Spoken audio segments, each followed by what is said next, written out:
მოგესალმებით, მივესალმებით ჩვენს მსმენელს, ეთერში ბოლნისის ხმა არის. შეგახსენებთ, რომ ბოლნისის ხმა პროექტ მისი ხმის ფარგლებში ხორციელდება, რომლის მხარდამჭერია გერმანიის საგარეო საქმეთა სამინისტრო და DVV International. დღევანდელ ჩვენს გადაცემაში ვისაუბრებთ ქალი კომპოზიტორების შესახებ. ქალი კომპოზიტორების მიერ შექმნილი მუსიკა ძალიან მდიდარი და მრავალფეროვანია. ისტორიულად ქალებს ხშირად არ მიეცათ ფართო აღიარება კომპოზიტორებად, თუმცა მრავალმა ქალმა მუსიკოსმა შეასრულა მნიშვნელოვანი როლი მუსიკის სამყაროში. აქ არის რამდენიმე ცნობილი ქალი კომპოზიტორის სახელი, რომელზეც დღეს გადაცემაში ვისაუბრებთ. ფანი მენდელსონი, გერმანელი კომპოზიტორი და პიანისტი, რომელიც იყო სამუზიკო ოჯახში გამოჩენილი. მისი ძმა ფელიქსი მენდელსონი ცნობილი კომპოზიტორი იყო. ფანი ბევრი ნაწარმოები დაწერა, თუმცა მისი შემოქმედება დიდწილად არ იყო აღიარებული მისი ცხოვრების დროს. კლარა შუმანი, გერმანელი პიანისტი და კომპოზიტორი, რომელიც განსაკუთრებით ცნობილია თავისი საოცარი პიანისტური ტექნიკით. მისი კომპოზიციები, როგორც მარტივი, ასევე დიდი ფორმის დაწარმოებები მტკიცედ დაადგა კლასიკური მუსიკის ისტორიაში. მაკ დევისონი, ამერიკელი კომპოზიტორი, რომელიც ცნობილია თავისი შავკანიანი მუსიკის ტრადიციებისა და კანტორის დადგმებში მნიშვნელოვანი როლის შესრულებით. ლილი ბუშო, ფრანგი კომპოზიტორი, რომელიც 1913 წელს გახდა პირველი ქალი, რომელიც განუგებლობით პულიცერის პრემია მოიპოვა. მისი მუსიკა გავლენიანი იყო ეგრეთ წოდებული პოსტ-რომანტიზმის პერიოდში. კეთრინ დე ვინტერი, ბრიტანელი კომპოზიტორი, ცნობილი მისი ნოვატორული მუშაობით და ერთ-ერთი ყველაზე გამორჩეული ქალ კლასიკურ მუსიკაში. ეს მხოლოდ რამდენიმე მაგალითია და მრავალი სხვა ქალი კომპოზიტორი მნიშვნელოვანი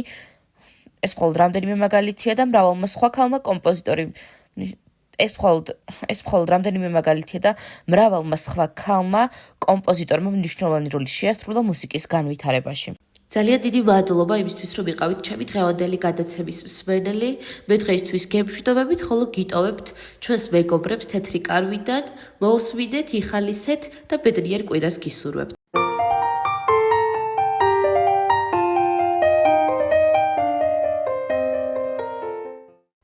მოგესალმებით, ჩემო ძვირფასებო.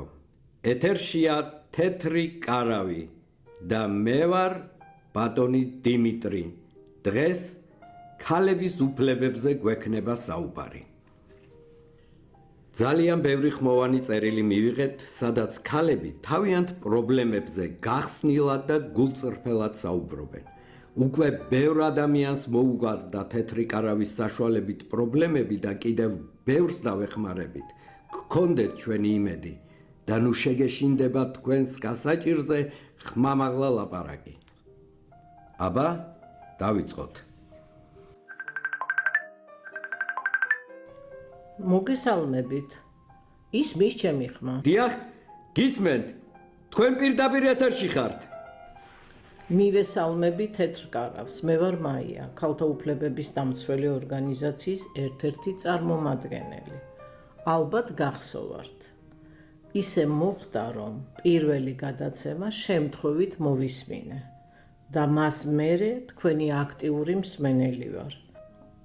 ის მძიმე ისტორიები, რომლის გამოც ჩავერთე თქვენს გადაცემებში, თითქმის ყველა მოგვარებულია.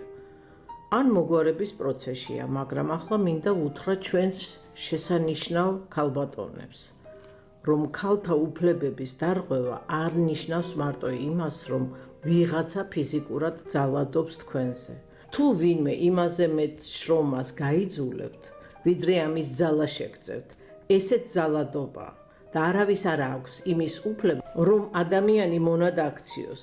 ახლა მე მოგასმენინებთ ერთი ქალბატონის მონაყოლს, რომელიც ზემო აჭარაში ცხოვრობს და მისი ისტორია იქ მცხოვრები დანარჩენი ქალების ცხოვრებისგან დიდად არ გამოირჩევა და ზოგს ეს ნორმადაც კი მიაჩნია. დედა, მე რომ გავთხოვდი, ჩემ დედამთილ 100 სული საქონელი ყავდა. 100-200 დრო ხაყავდა. და დილას რომ ახორში ბოსელში შევდოდი, 12 იყო შაბავდოდი. მე ძალიან გადატვირთული ვიყავ მუშაობით. 16 წლის ბაღანაი ვიყავ. ძალიან გადატვირთული ვიყავ. დილას რომ არ ამდგარიყავ, დილას რატომ არ დგებიო? რომ ამდგებოდი, ნახევარ საათში ვერ მოვდიოდი. გინდა რძალი იყავ, ამდგარიყავ დილაზე ბოსელში უნდა წასულიყავ, იმდენი საქონელი უნდა მოგეწველა. დაგეხვეთა და გესუფთავებია, შემოსულიყავ ის ნაწველი და გემუშავებია. შემდეგ ამისა საქმელი უნდა დაგედგა სისუფთავე ყველაფერი. წყალიც სახში არ იყო მაშინ, ახლა რომ აბანოებია, ნოხებშია ჩაფლული ხალხი და კომფორტულად ცხოვრობს, ისე საიყო მაშინ. რძალს ვინ მიცემდა ფულს? რძალის იყო მარტო შრომა. სხვა არაფერია და შვილები გაგიზარდა. თუ რამე დაგჭირდებოდა, მივდოდი დედამთილს ვეტყოდი. დედა ეს მინდა მეთქი იყიდი და მომიტან.